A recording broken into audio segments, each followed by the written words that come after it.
Hey, it's Katie with WTI. Did I need another water bottle in my life? No. Have I found my new favorite water bottle?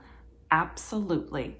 I am so in love with this Owala water bottle. First, let's talk about this color. This turquoise with the orange and the red and the lime green, absolutely beautiful. One of my favorite color combinations. I adore it. Second, no leaks. Do you know how hard it is to find a water bottle that not only keeps your water cold, but also doesn't leak?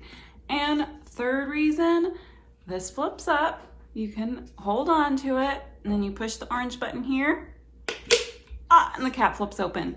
This is not just a regular spout. It is actually a drinking straw. You can't see it in there, but I love that the straw doesn't stick out of it. You don't have to worry about fitting it back in.